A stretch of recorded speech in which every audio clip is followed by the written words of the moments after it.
국민이 주인인 언론, 국민의 소리. 국민을 대변하는 바른 언론, 국민의 소리TV. 시청자 여러분 안녕하십니까?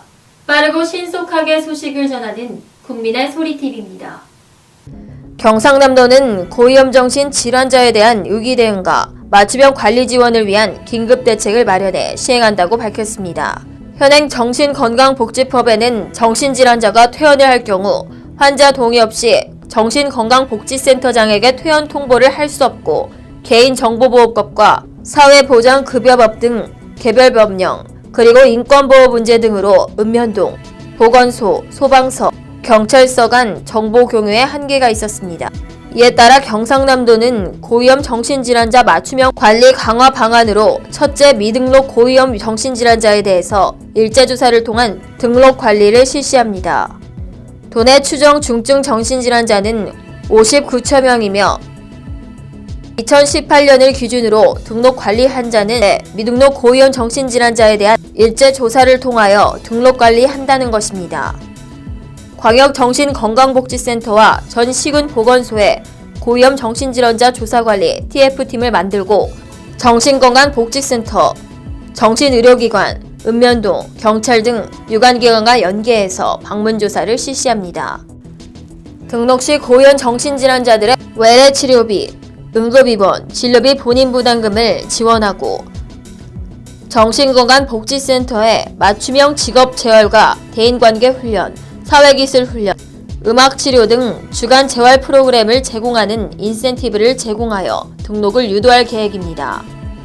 둘째, 읍면동, 경찰, 소방 등 유관기관 간 협업체계를 구축해 나갈 계획입니다. 현재 도내 308개 읍면동에서는 지역사회보장 전반에 대한 심의기구인 지역사회보장협의체를 운영 중에 있습니다.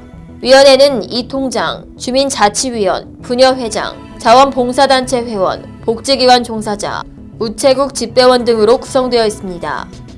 여기에 경찰, 소방, 보건소, 공무원 등 유관기관을 참여시켜 확대 운영한다는 것입니다.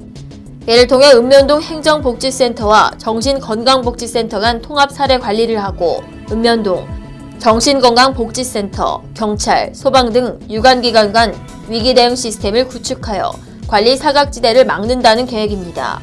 그리고 운영은 정례화합니다.